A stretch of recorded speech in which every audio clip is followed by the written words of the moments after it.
was, and then I. Yeah. Yeah. Flat out. Right next to the other video. Mm. It's a good split. Mm.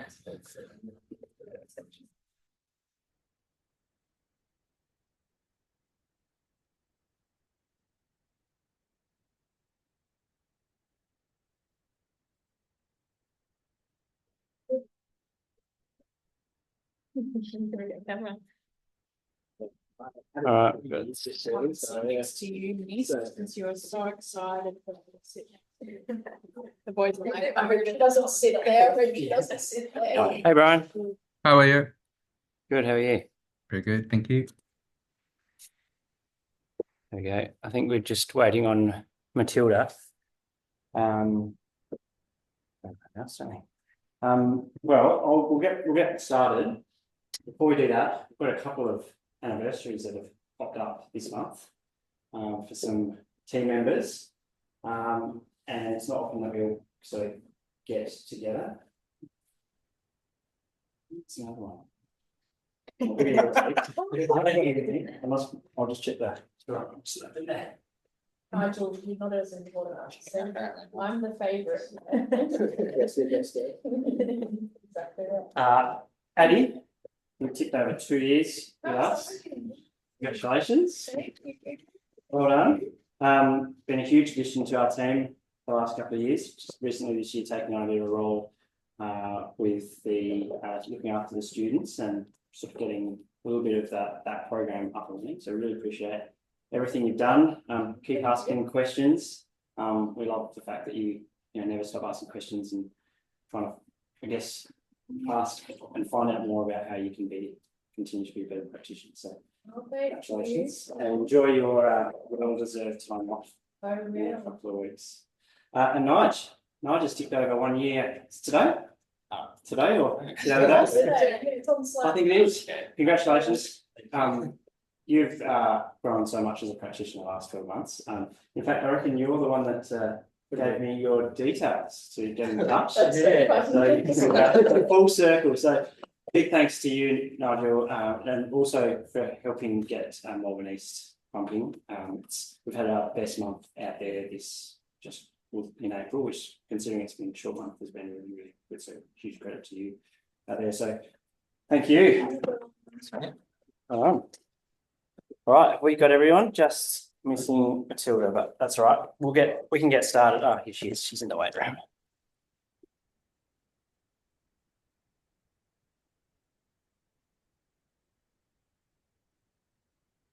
Hey, Matilda. Hi. Hey, how are you? Good, thank you. Sorry, we just missed the little milestones with Addie and Nigel, but this is Sam.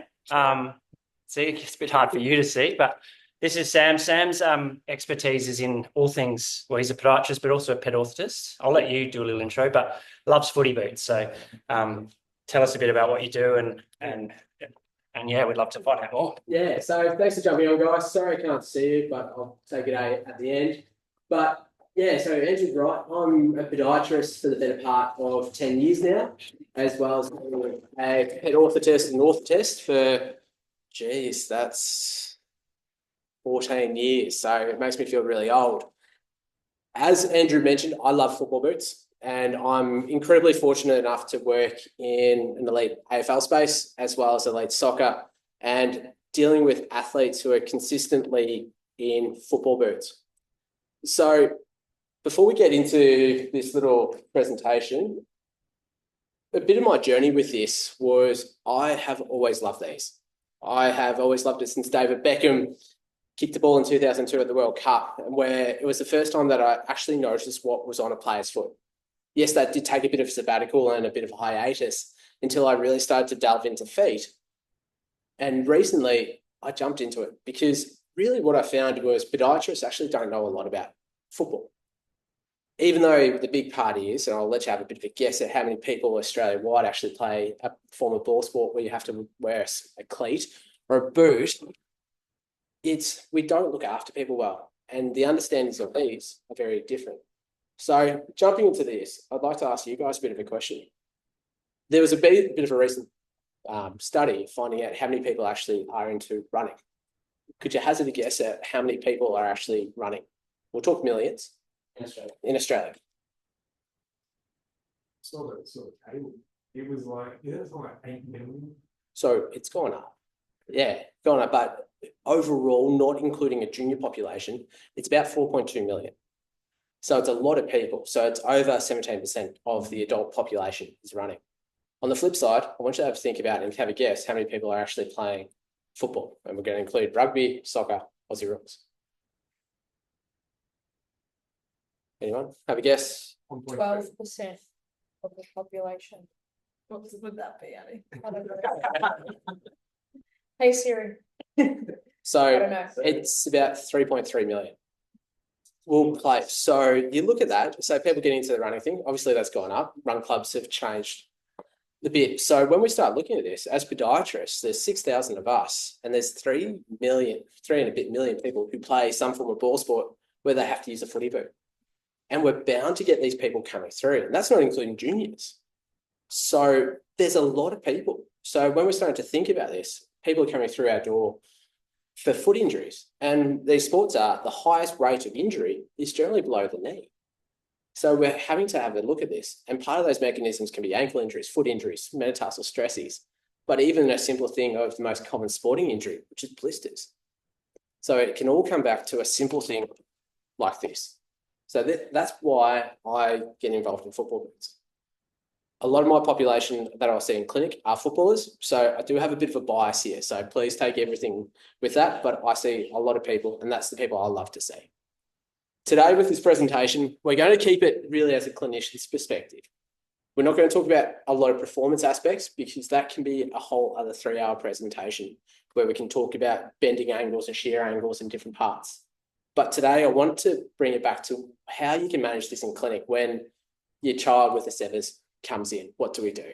Or someone says, oh, I was recommended a pair of career savers, which are bloody ugly and bloody heavy, and they don't really suit me.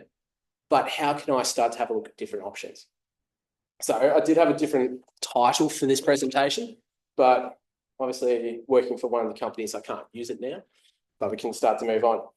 So we're going to go into what is part of a boot consideration and really to simplify it. And we want to keep this pretty simple, pretty basic. So you can start to relate back and go, okay, what things do I need to think about when dealing with football athletes? The next one is, how do we start to prescribe? And I want to probably open this up to a bit of a discussion amongst everyone. So those over remote, but as well as to have a chat about some of the boots that are out there. I do have some samples here, so sorry to the guys who are not here, but they are size 9 to size 12, so you can have a bit of a play around and see the bit of a difference. So the question is, what is a boot? So really, a football boot hasn't changed in 25 years. It still has a sole plate. It still has an upper. It doesn't have much of a midsole as opposed to our running shoe variants. It has some form of lockdown. So that could be lacing or a sock or a collar that works through. They may add in little bits of carbon to try and stiffen it up. But these are the big things. It hasn't really changed. Materials have, so more synthetics than leathers. We now use TPE, TPU soles as opposed to a nylon. There's little things that have changed, but at its core, it hasn't really changed. It's still pretty simple in its construction, as opposed to, say, the running shoe that has gone through leaps and bounds with blown out foams and carbon plates and air pods and soles and different bits. The football boots remain pretty similar. So you can pretty much get a boot from 2000 to where we are now, and they can be pretty similar in different parts. The bit that happens is the material that changes. They become lighter, they become probably less durable, but we won't get into machined obsolescence with that because they want you to buy more. But this quote here, if you can see, guys, it is, a football boot is the Swiss Army knife of sporting equipment. For a player, it has to do everything. We require so much from something so simple that it comes in constant contact with the ground. You have to change direction. You have to pivot on a 360, 180. You have to move. You have to stop, start, kick. Sometimes it comes in contact with other players. It has to do so much for something so simple. So again, that little analogy there of being a Swiss Army knife, it has to do so much. But at its key, and I'm going to use a bit of a Formula One parlance here. There was a recent documentary on David Coulthard. Anyone an F1 fan? Yeah. That in the late 90s, F1 tried to bring in team helmets. There was no form of individuality, and it was probably for maybe 3 races that every team had to have the same helmet. So you couldn't tell a driver apart. So none of these wonderful Scottish flags or any of the Red Bull with like Daniel Ricciardo and his famous motifs. They had to be the same. But what happened is Coulthard actually fought against this, and he actually continued to wear his Scottish flag. And he said this was the last form of individuality that I get to change. Everything else is determined for me, but let me keep my helmet. So when it comes to footballers, it is the last bit of sporting equipment that they have a say on. They don't get to choose the colours. They don't get to choose the socks. They don't get to choose the shorts. This is the last bit that they have choice over. And you'll see this with our patients who are coming into clinic. I want to wear this boot because of X. It makes me look like Ronaldo. Or I feel like I can be Chris Judd. If you want to go talk about Hawthorn, we'll say Luke Hodge. But it is the unique experience for someone where they have this choice. We need to keep this in mind when we're starting to have a look at the people coming across. Like, same with runners, there's many different things. Everything comes with a stack, and you give them options. And they go, oh yeah, I'm happy to wear a New Balance. I've always been a Saucony man, but I'm now going to wear a New Balance. I'm going to move into a Nike. Whereas the football boot, it's a different perception. It's that different bit where they have their little superstitions that I must always wear something with a tick. But that's when we start to need to look. So when we start telling someone you must wear an Asics and they're playing NPL football, they're going, nah, as best as anything, they're not going to listen. So we need to take that individuality into everything we're doing. But coming back to a question, it's what is a boot to players? There's actually fantastic studies done here, and it was done twice. One was done in 2006 and the other one was done in 2010. And it was these 2 gentlemen over there, Herring and Sturzing, and they actually asked footballers, European footballers, what factors were important to them. I'll send you the slides if you want, Andrew, so you can jump in. A little bit closer. And they asked players what was the most important thing for them. And what came out on top was comfort, which is amazing. So not performance, not touch or anything like that. It was comfort. They wanted these boots to be comfortable. And that's probably flies in the face of most misconceptions that players will wear something pretty tight, but comfort is key. The next one is traction and stability. So what we mean by traction is someone's ability to get the studs in the ground, have grip over the ground, change direction and move on. The next one is feel or touch. So we need to be able to have foot contact. Granted, this is on European players, but recently we're about to launch a study through La Trobe University, which is having a look at this in terms of an Australian environment. So this is based on a pretty homogenous European league, but what we're starting to have a look at is what's happening here in Australia. We've got an incredible melting pot of ethnicities, but as well as we have many different codes, and we want to have a look at the levels and what's important for the players. So who play rugby, who play soccer, who play Aussie rules. Then from there, we can start to bring this down into engendered differences. So is there a difference between men and women in what they look in their football boots? There was a big study through the ECA, so the European Council, looking at footballers, and they did a huge audit of about 450 women's players. And the key finding out of that, 72% of female players find their boots uncomfortable. So we go back into this one, this is all based on men. But a lot of our professional women's players, or even our local women's players, find their boots so uncomfortable. So for us, that's probably going to be leading us into our first little bit. But this is the question is, what's a boot for a health practitioner? Often we will see people, they don't normally come in for a chat and say, what boots am I going to wear? Or what shoes am I going to wear? Often they'll come in for an injury. So we're having to react a little bit and offer advice. Are we going to keep someone in the same pair of boots but modify it? Or are we going to completely throw everything out and start again? How do we really offer these changes? Or if we're talking to a local level, we don't have the ability to say, let's change your boots every 6 weeks. AFL land, every 6 weeks, they're throwing out a pair of boots. Like that's a lot of waste, but we're doing it because the load is so high. Because again, coming back to something that's built like this, it doesn't have that midsole foam. It's not going to last 450k. It's probably going to last about 250 kilometers. Then it's going to drop. It's going to lose that sprint that we want. They essentially become dead or pretty flat. These are the questions that we have to ask, not just at an elite level, but at a junior level. When mum says, oh, I've bought these boots that are too big, and you go, oh, that sesamoid's really flared up, but I can't afford to buy another boot. This is what we need to start looking at. But then for me is probably the last little thing. It's, are we confident of giving these recommendations? And that's what I'm going to throw to you guys. How confident do you feel of prescribing a football boot to someone besides towing the company line and saying, I must get everyone in a pair of Asics? Don't tell them I said that because I'm getting in a lot of trouble. But this is the next one for me. And there's a lot here. And this is what goes into my consideration. It's a bloody lot. But it doesn't mean that I'm going to have a look at this every single time. So it may be I have a look at, say, elite level, club sponsorship or brand preference, or if it's a new grade person coming through. But in a clinical level, it's a level being played. If it's someone who's playing clubbies at theory, so I know you're working there, Get on me. or whether or not they wear a set of orthotics. Like the thing that absolutely irks me is we get given one set of orthotics and wear it in every single pair of shoes. Like, this is not to say that you must get a pair of orthotics for your football boots. There's ways around this. But we try and fit some of these orthotics into a boot. And you've seen it. It's bulky, it's big. Go up a couple of sizes. And it's not comfortable. Then you go, oh, my orthotics don't work. So they have a poor patient outcome. Or poor patient experience is, it looks badly on us as clinicians. So rather than having a conversation, okay, how do we manage this? And maybe we grind down a forming. Or you have a conversation going, well, you're playing pretty good football. Let's have a look at getting some football boot designs to be able to attribute to this. Other ones are offsets and drops, whether or not we need to have a heel pitch, or whether or not in some cases we actually don't need to. So most football boots on the market are zero drop.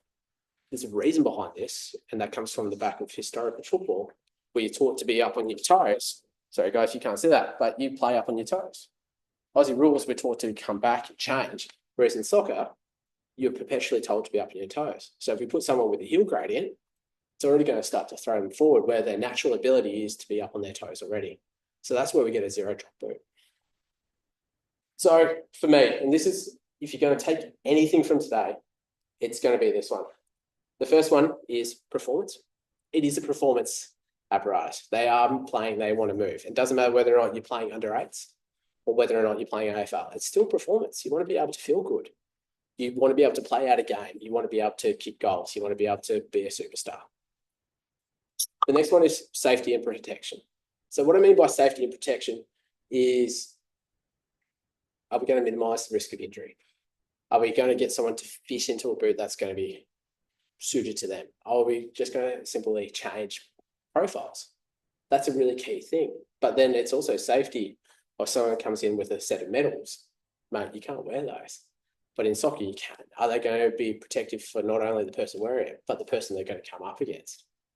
So that's what we're starting to look at in safety and protection. So minimize injury, but to the player, but as well as to everyone else, but as well as are they going to look after the player's foot? So if we take this Puma Ultra, it's got absolutely nothing to it. Imagine kicking an Aussie rules ball with that. You can pass them around and have a bit of touch. But as opposed to, say, we're going to get someone into a Mizuno Morelia, which is a nice leather, kangaroo leather boot that has a lot of protection. So if we're thinking about the sport that's playing, someone comes in with this, Nike Mercurial is probably the one we'll see. There's no protection. So they may come in with like a dorsal neuritis because they've just got that contact with the ball. Whereas those are made for kicking on the club. Yeah. But even though you're still kicking there, you're still pretty exposed. Yeah. So that's the kicker. The next one for me is probably the key, the best thing. It's comfort. We need to make someone comfortable. So you're going to play better. You're going to actually perform better. You're actually going to have a bit of a safety component and protection component if you're feeling comfortable. So there's a great study by Kinchington in 2010 that actually found that as comfort levels rise, not only during game day, but also during the week, most times someone will perform better. Their injury risk goes down. Like this was even done through with the soccer simulation, that players who would report a higher comfort level actually had better performances in the long run, over 120 minutes, as opposed to players who would fit in and find their boots uncomfortable. So this is an incredible thing. So comfort is probably the big one that we start to have a look at. And the last one, it has to be based on the individual. We can't give a stock standard answer of you must wear a testimonial, a blend, a Tigreal, because that's what we're being told. It's got to hit 10 mil heel hinge, but it has to be based on the person in front of you. So that's what I would take if you're going to take anything, is that. If you can relate back all your prescription to those 3 pillars, well, 4 in the end, you're going to go a long way. And that's probably for me, I keep that with a lot of my footwear prescription. It's performance, it's safety, it's protection, it's comfort. And we can go a long way with that. So how do we really choose a boot? What do you guys look for? To all jump out at once, but Are you asking for what do we look for in like the features of a football boot, or are you saying like in general, like about the patient, yeah, or just simple features. simple features of the boot? Yeah, I'll be making sure that stud configuration and type matches the surfaces that they're playing on. Cool. So if they've got their wet environments, looking for those deeper studs. If they're on those shorter, harder, firm grass environments, something that's not going to be as sharp, a little bit more shallow. You might look at the shape, making sure it's not like really firm as well. But yeah, and they're pretty key things to have a look at. So we'll touch on that, which really comes down to the attraction component with your interaction between obviously surface as well as the type of stud configuration there, because there's actually a relationship between that and injury. Yeah. So, but for me, the big one comes down to fitting to the unique shape of someone's foot. it's the other thing I was going to say. Yeah. Yes. And then you got the next point is matching the right studs for the surface. So Oh, I big didn't tick. even read that. You're doing really well. I'm blind. The next one is bending stiffness and probably injury history. So that's how we start to choose. Like we base it on those 3 columns, but then we start to work through these next little questions. So yeah, the first one is fitting to the unique football, like to the profile. So we might have someone who comes in with a really pairs planers, big broad foot. To think about that, I've got one player at the moment and it's driving my head in. And what we have a look at is if we don't get the unique fit right, we're just pushing uphill the whole time. It opens us up to skin injuries. So simple thing of blister, where we have increased shear events that we have to deal with. The worst thing is I hate dealing with blisters, but there's something that we see a lot. And most people will blame the boot, but it's also getting the skin used to it. But other people don't get it. I'll at the moment have someone with a 4E size foot trying to fit into this. And we're having to get really funky and really creative with trying to be able to create space.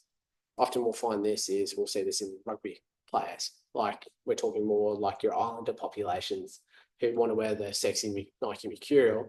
And essentially you have to use a tub of Vaseline to get their foot in. Like they'll play on numb feet before they have to give up these boots.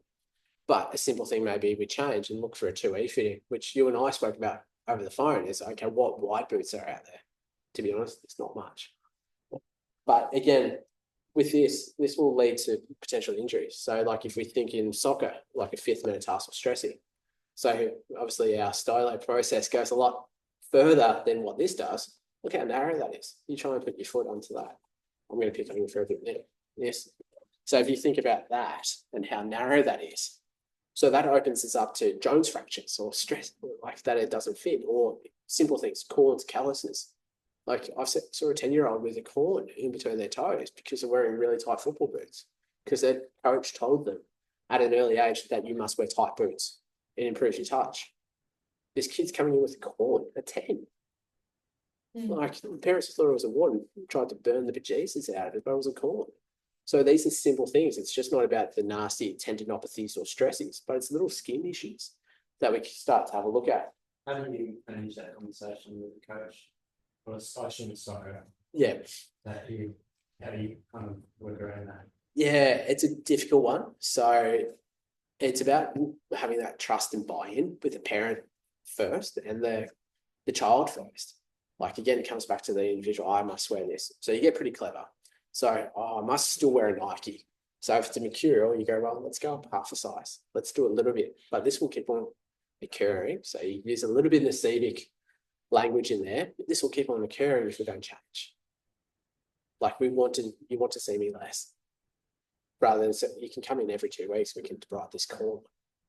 And parents go, well, that $150 a pop, plus this, plus this, plus this. And well, let's just do this simple change. Maybe we need to go up half a size. Or if you want to still stick in this brand, okay, let's go get a Nike Phantom as opposed to a Mercurial. Or let's just simply base this.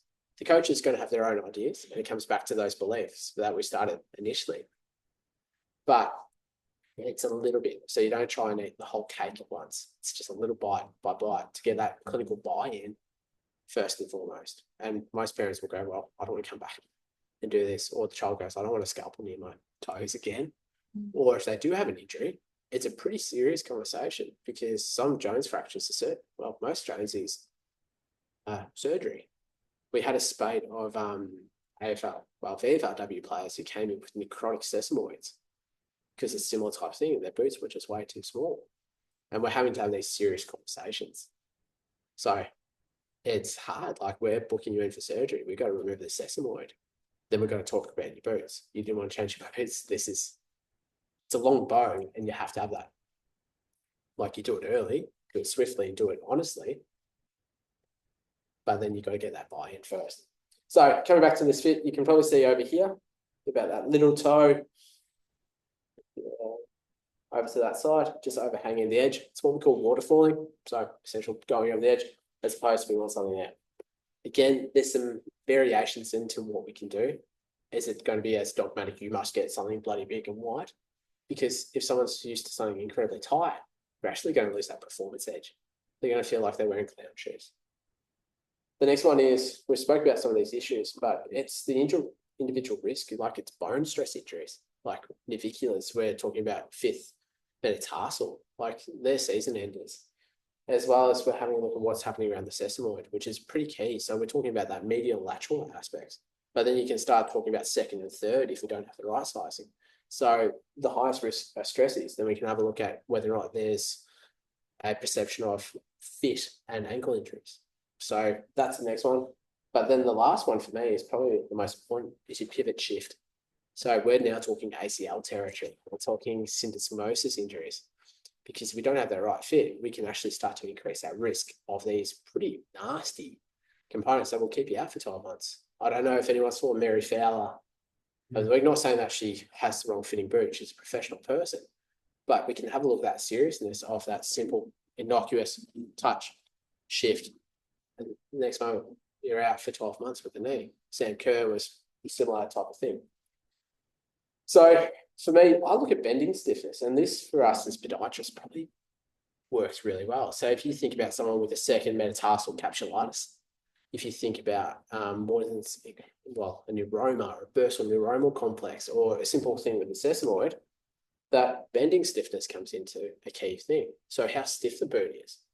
So we have a look and say here, which is a Tiempo, how much that works, as opposed to say a Mercurial 14. Hopefully that works. Bending stiffness is a bit of a funny one, but we can start to treat different things. So have a look at that. So you're going to push off and that boot's just going to deform. So think about your second met MT. Think about your turf toe. What do we do with that? So if someone comes in with this and you have a look at the boot and you go, push it. What's that? That's Mercurial 14. So we're now up to the 16. The 16 is incredibly stiff. And the reason Nike's done that is they found a performance aspect of going stiff with the boot. And they've taken that from sprinters. But a lot of this information comes down to, as we start to increase stiffness in football boots, we find the comfort decreases. But we don't have an individual parameter through there, because what may be incredibly stiff for someone else, someone may absolutely love it. So we'll find these days, players will start putting carbon plates in their football boots to get that performance aspect. But there is a bit of a number, it's 28.2 Newton meters squared of stiffness that will have a performance edge. But take this into account. This was only tested over 5 meters. It wasn't tested over 90 minutes or 120 minutes of football. So this was tested on repeat sprints for 10 minutes. And they found, oh, they got better with carbon through there or the stiffer. They got better. But it's not over a whole game. So take that with a grain of salt. But it may be when we're starting to look at injury, like those flexion or extension injuries, do we need to stiffen a boot up? Do we use a boot and change that? Or do we start using little things like carbon plates? Or do we start using a bit of thumb splitting material? Works really well. It's quite easy. It's relatively cheap. You cut it out, stick it into the boot, use a little bit of glue, it comes off after a couple of weeks. And hopefully by that time, someone's been healed, or use a turf toe type taping. Or you have a look at that and go, we're just going to change your boot for $320. Let's get you into something that's going to work. Is there any concerns with like increasing the stiffness in the boot with more proximal injury? So obviously, the question's been raised with runners and there's a little bit of research with like hips and knees. Are they taking the brunt of that shift? I know knitters touched on it a little, but I guess in a footy role, we're going to see that. To be honest, we don't know. We don't know. There's not that research. And like, it's funny that you start talking about that. In terms of footballing papers and football boots, up until 2020, there was 271 papers on football boots. You think about that over the whole scheme of things. This is from 1970, so 50 years, 270 papers. So Weren't they all on men too? and they're all blokes, which is if I think you were there. Yes, I was. So- And that comes back, so still on that diagram, but that bending area through that stiffness. The next one is probably for Addy, as we touched on, is stud for surface. And this is where we talk about traction. So traction is our ability to put a stud into the ground and change direction. There's two types. The first one is what we call translational traction, which is with us moving forward and back, but even side to side. So we're moving more towards in a linear plane. So our stop start. We're now finding that there's actually great information coming from Daniel Loud. He released his third paper on this and having a look at translational traction as a risk factor for injury. So like if we think about our stopping mechanism with an ACL, stops here. So we're getting that forward translation, then someone goes to change, add a rotational component. We think about that pivot shift or stop, then you get that buckle over the top. So you're starting to look into your syndesmotic injuries. So they're starting to look at translational traction and higher rates. And some of the shoes that we thought were brilliant and very good at being overly protective. So something like a Essex Tigreal actually had higher levels of translational traction than some of our Nike components. Whereas they would probably have a higher rotational traction aspect than what the Essex component. So it's a bit of an interesting one. So this will come back to someone in injury history. So if they have a history of ACL, we want to have a look at, say, something with a pretty low traction type of boot, so small circular studs. But Just go into what the studs, different studs do. yeah, so there's a couple of so we're going to talk about firm ground boots here. So soft ground is more your metals, but your traditional football boot pattern is your more circular stud. So generally it's about 10 mil base, it's about 11 mil high, and it's there to get an equal amount of rotational traction. So moving out, but as well as pushing through. That's your most common one. So you can I'm just checking what they can see. that one. So I'll point it towards the camera. So it's more your rounded type studs. Then you can start to move on to what we classify as your chevron. So your blades. And these will have higher rotational traction because they're made for stopping quick, pushing off, and changing direction faster. So they're your main ones that you'll find. Other ones you'll find a traditional X-blade type of aspect, but that's actually been found to increase risk of knee injuries, even though they will work too well for knee injuries. But Nike have recently brought out a cyclone based, I wish I had it with me, but I gave it to a player, a cyclone base of blades in the middle that were created as a circle right in the middle, but they were blades. And internal testing found that it decreased rotational traction, so decreased the amount of that. But what we're finding from independent data, it is that those claims are actually incredibly wrong because of the blade. So they should have made this rotation out of a circular stud that has lower rotational, but in that circular shape. So they're your main ones. I do have a little slide on stud types, but again, when we're starting to think about this, it's also, we need to think about the timing of the year. So we have to think about grass. So your local council, so down at Strathmore or Keele or Abbas, will see different types of grass at different times of the year. So if you think about down at Aberfeldy West, during summer, it looks beautiful and green, but then you get that really brown cooch in the middle of winter, and you look at this and go, the grass is dead. It does, and it changes, and that has different properties onto what happens with getting a stud into there. So we'll find that in Aussie surfaces, our grass is very different to what is over in European. So when we're starting to look at these boots, a lot of these boots are tested in European conditions, not in Australian conditions. So that throws a big spanner in the works. But we need to think about it. So often we'll find is during pre-season, the grass is a little bit different and we'll have a lot more responsiveness. So we're often going to find a little bit more bony type injuries, but whereas into the winter season, where it's a lot more lush and green, we'll find a little bit more soft tissue. There is a paper on that, but it's not very good. But we'll find that there will be elements of rotational, and Athol Thompson did one and had a look at a pitch over a 12-month period and found the different grasses and the level of rotational traction and how that benefits. At a local level, it's a bit hard to go to your Abbas or Theory and go, hold on, I just want to test my boot and see how that works. But you'll find like doing pre-season training, like if you've played like cricket or whatever, you'll find that you might slip a little bit more in summer, especially if you say doing a track session on grass, it feels a lot more slippery. Then you can get into winter, you go, oh, I actually got a little bit more of that feedback. So grass is an interesting one. And for me, another bane is artificial grass surfaces. This is an injury risk. It is a lawsuit waiting to happen. A lot of the data coming out comes from the States that artificial ground has less injury risk than what natural grass does in terms of injury overall. But those studies are supported by the artificial grass company.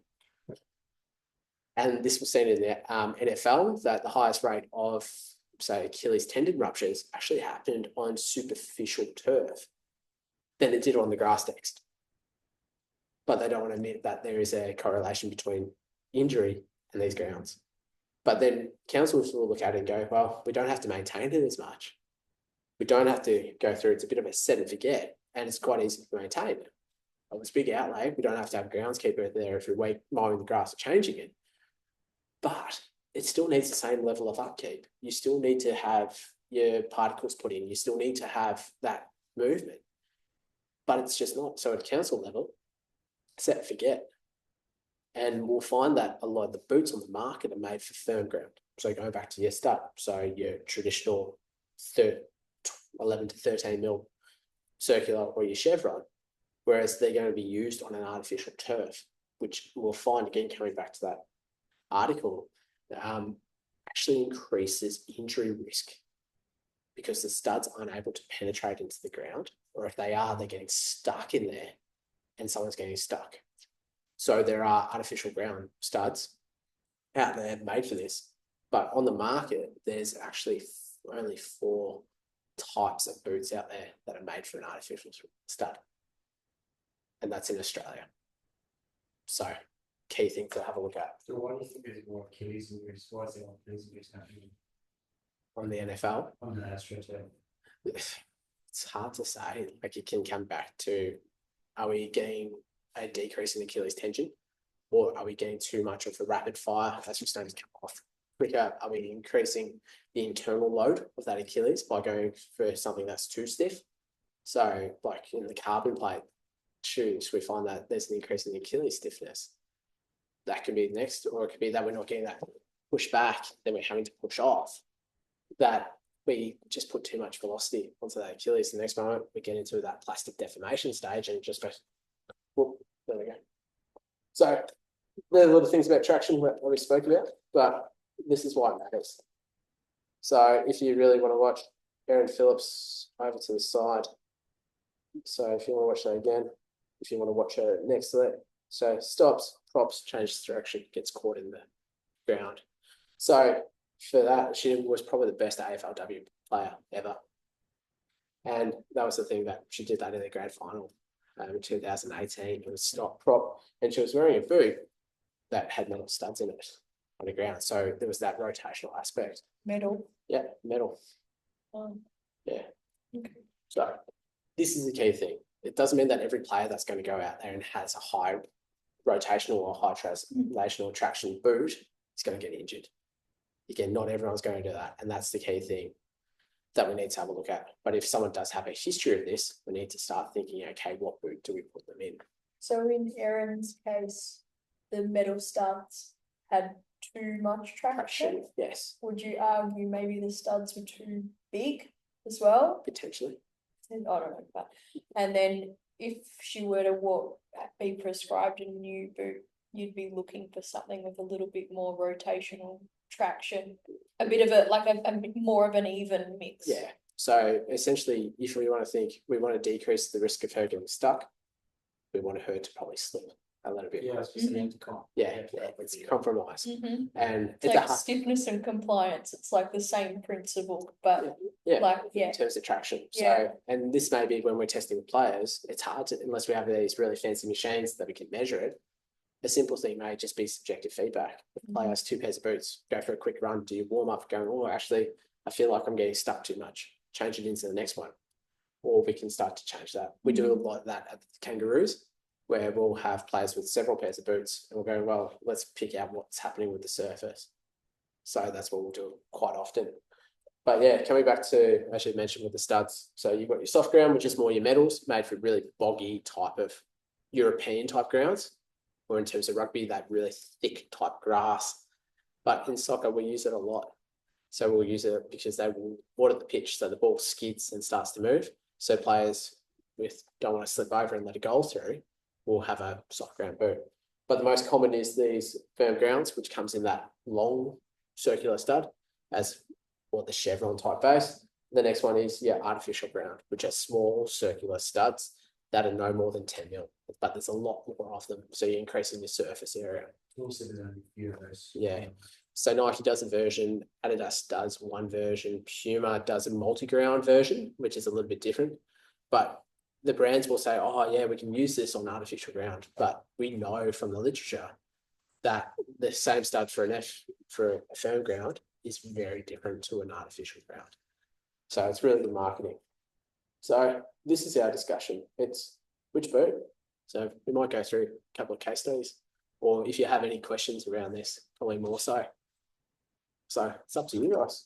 So, Case study. or if you have any football people that you want to go through, or if you want to play around with the boots, this is probably where we can have a bit more of a discussion around this. I think maybe some personally thinking about how we connect a football player to a boot, not as some Yeah. options out there to match. Yeah. So, like, will you see more soccer players or more Aussie rules book players? You don't think. So you will never catch a soccer player in these. They are affectionately known as a career saver, but I love those. They are closest thing to maybe a runner that we can get, and we'll use this in a footballing context.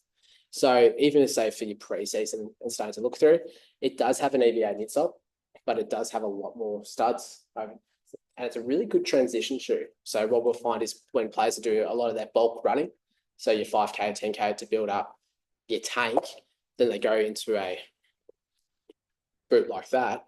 We're changing from different, say, heel heights.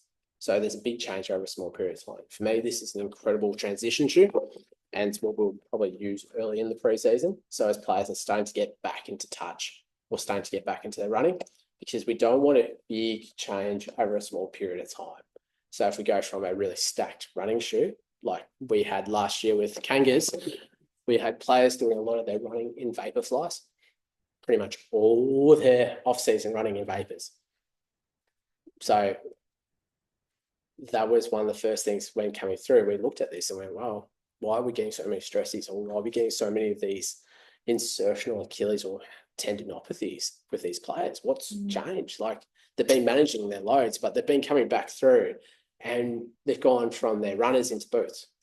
But there was never the question of what runner was there or how we trying to mitigate these little changes, because that's got a 10 mil heel pitch. Well, sorry, No. keep on forgetting about this one. Just for context, is that because of the drop of the Nikes versus the boot? Yep.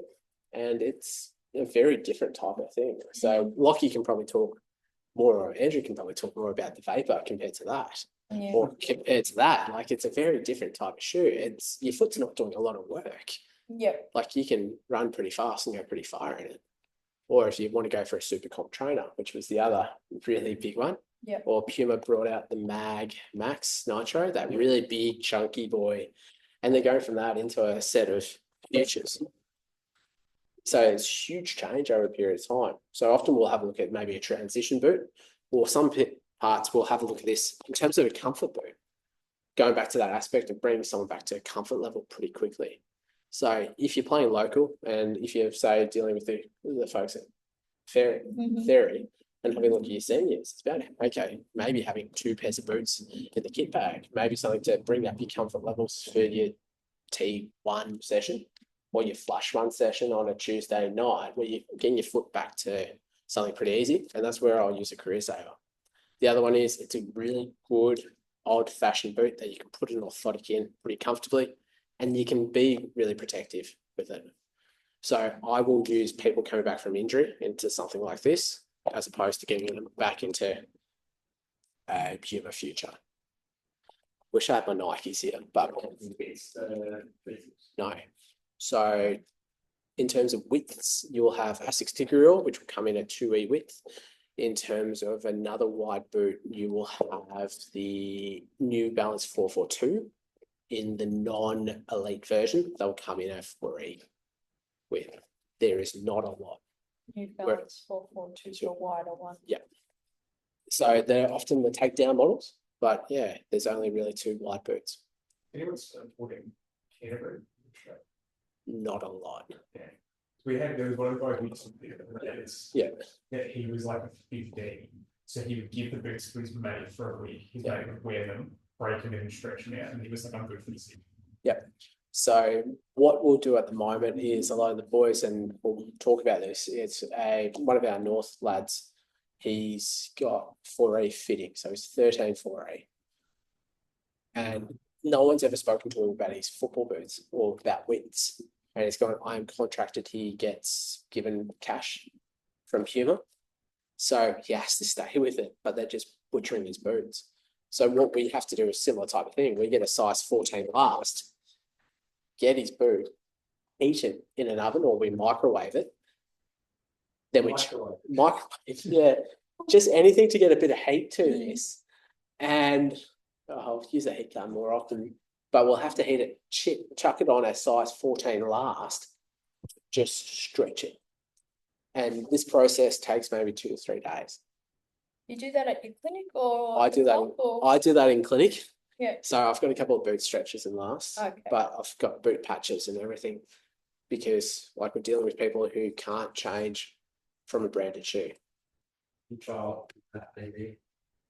You're complaining Amanda. Yeah. She's complaining it boots just half size too small, causing all sorts of issues. Yeah. Yeah. But this is the thing, because the type of glue you use in a football boot, it doesn't react well to heat. So like heat or the traditional thing, stitching. like really, like you could probably get a set of pliers and rip that apart. We had to do that to increase heel pitch the other, and we just grabbed it, heated it up, put it off. But essentially you destroy the whole sole plate. So anything these days, it's really hard to get. Don't have every 2W if you just end up using them as growing. No, it take time. It takes about 8 hours to heat up and split a boot, which is really difficult. So like, it's really laborious with just a heat gun or low, trying to denate the glue without trying to open that up, because that's molded under heat and pressure. So I can heat it out, but then it just opens up. Mm. So yeah, they're really interesting ones. So they're the type of boots that are coming through. One company that's doing amazing stuff is Mizuno, big Japanese company. And what they can actually do now is all their boots come from a similar last, and they can actually change the sole plate. So you may have that or a leather type boot, but you may be able to get a chevron based stud out there. So they're actually starting to customize boots for people, and they're starting to recommend this, which is a huge step in terms of what footballing boots can do. Mm. All the other companies don't want to do it because it costs too much. You can- So you can get that, which is a rounded circular stud, but with that upper, and like traditionally it would only come in that. So tough. But now you can actually recommend to the company and go, well, I like this, but I like a chevron stud. So I want the upper, love everything else about it. So you have 3 boots with different. Yeah. Same. Same model, different stud shapes. Which is amazing. What's the process of that? Do you know? Or So is that something you have do know? you have to contact Mizuno, but essentially they keep a last. Mhm. And this is where, like with most footwear companies, the biggest expense is in the tooling. They don't want to change the tooling too often because you have your last, you have your sole plate, and your stick. So I'm keeping an eye on the time. Yeah, You've got 2 minutes.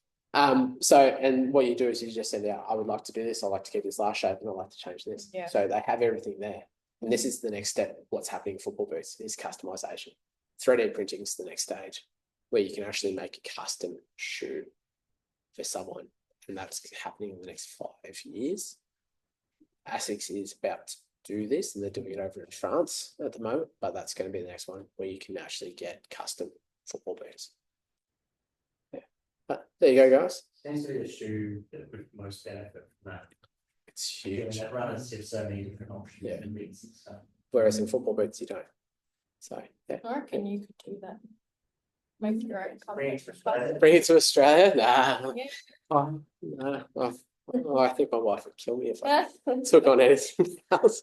But So, do you have any questions, Brian, Matilda, or Steph? No, I think, thanks, Sam. Covered pretty much everything. cheers. Thanks, Brian. Cool. All right. There you go. Any questions from the crowd? So if we've got group questions, are we able to? Yeah. So you can jump through. So more than happy. My mobile number's there. Please use it. Message me. I'm more than happy. If you want to send me an email, like I set up an Instagram page. Where is it?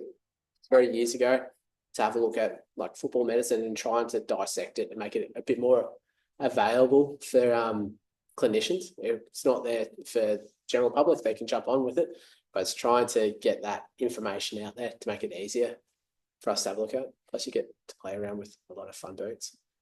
But please like message me, call me, email me. I'm more than happy. Like again, like happy to go through cases, happy to go through boot design, even orthotic prescription if you really want to. I think so. You're doing great things in this space. I feel like there's not enough resources and information for us out there on this sort of stuff. So Yeah. to have you sort of guys doing all of the hard work for us That's all right. is awesome. So if you want those slides, more than happy to pass them on. Like Yeah, again. yeah. So We'll just keep it. Everything we do is keep internal. So, that's right. I'll put that. Yeah. All good. No, it's all good. Is the Ultra the first that's put the gutter channel in the internally in the counter? So So in terms of internally putting a gutter channel in around the Achilles. no. So that's been around for years. What's that looking? So have a look. So especially if you get your really grumpy like bursitis or Hagel's, you can use like your gutter padding. Mhm. But it's actually part of Oh. Yeah. So Addy did that in 2006. Nike did it with Magista Obra. So it's not it's like putting carbon into a boot. Carbon in football boots happened in 2002. Now we're starting to put carbon in footy boots again. And it's just this different cycle. And they go, oh, we're having. So yeah, when you start talking about that Achilles component, it's actually not new. and people will do that. Like New Balance did it, then got rid of it, then put it back in, got rid of it. Then what we're finding is a large trend is those big collars around the back are actually becoming quite prominent. So then you have people coming in with this insertional Achilles and you're cutting root out. So yeah, it's pretty. Do you ever grind like out studs? Oh yeah. Yeah, I've done that a few times. So in term, a lot more in women's footballers. Like we didn't touch a lot on women's football, which I'm a little bit embarrassed about. Huh? But I will do it for pretty much most of my AFLW players. Where? AFLW. Underneath the first. Essentially all of them. Oh. Essentially all of them. Because again, traditional football boot comes from a size 9 Caucasian male foot. So if you think about it, all our stud, everything is in relation to this. Is that good weights as well? Yeah. So it will have various things, but it's, so if you take this for an example, that is 11 mil. So 11 mil for say someone like yourself and myself might not be different, but someone who's got a size 6 foot, that's bloody huge. So that's based off a men's 9, Yep. which is like a women's 10. Yep. And then you've got me that has like a size 6 foot. Yep.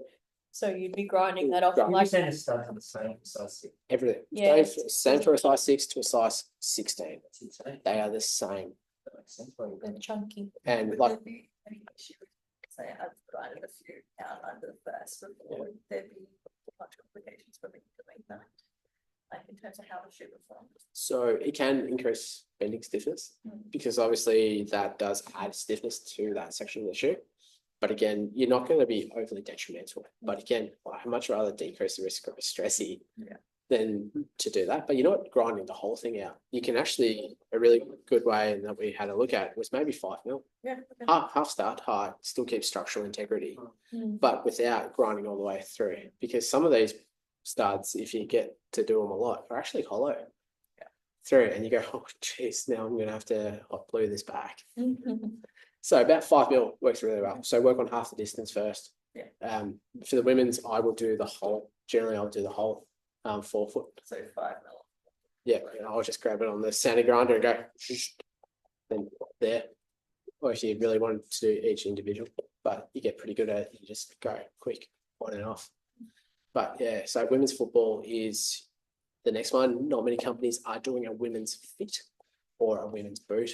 Like, even though they say it is women's, it's definitely not. It's still based on a male last, and the term is shrink it and peak it. So we're just going to make it smaller. And you'll see that with some runners. Like, we just made it narrower, a little bit shorter, and we're just going to make it pick. Like, excuse my language, but I think that's absolute bullshit. Are you finding more women's AFLW clubs are wearing a career saver during training and then a different boot during a game? That's kind of what I've been hearing at North Melbourne at the moment, but yeah. So yeah, that's an interesting one. I like to know who leaked my source on that. Yeah, so that's a bit of a directive that I've been pushing for, Steph. So I'm involved with the AFLW at North, and it's more, I am pushing for, say, more comfort. Yeah. I wanted career saver or a blend. The other kicker is with ASICS, a lot of our players will wear ASICS. So the only 2 boots in ASICS that go below a size 7 are a career saver and a testimonial. Yeah. So if you take someone like Jenna Bruton, who has a size 5.5 foot, she only has 2 boots that she can wear. So we're having a look at maybe a more performance basis with your testimonial, but then to try and build up comfort levels really quickly in the week. So yeah, more than happy to talk about that. But that's something that we are pushing. Yeah, I work at ASICS in the CBD on the weekends, and I order a lot of the shoes in for a lot of the players, fit them up and help them. But yeah, some of it's just hands tied behind your back with size 6 feet and only, a couple of options. Which is really hard because the new Menace has come out and it looks really nice and it's incredibly sexy, but it only comes in a size 7. Yeah. Up to a size 15, but it comes in a size 7. So we've got players who want to wear it, or what's happened previously is that they will wear a size bigger and try and put 2 inner soles. There's Alice O'Loughlin, if you really want, we'll drop names, would wear 2 pairs of inner soles to make her boots fit. Like, Silly. it's not ideal. So, and that's one thing I've tried to get around with, especially women's in the VFLW, where I got my start in that AFL space. And the AFLW is to make sure that we have options for our players. And that's where I love working more. The AFL boys, they're all pig-headed, but we'll get there slowly. But the women's space is probably where we can make the most change. Mhm. And we can start to be advocates in that area. But yeah, good question. Awesome. We'll go later. Yeah, sorry guys. Thank you very much, Sam. That's Thanks all so right. much. Thanks for Yeah. coming in, Sam. Good to see you. Okay, thank you. Thanks, guys. Cool. Thank you. Thank you. Thank you. Thank you. So nice. Sam, Andrew.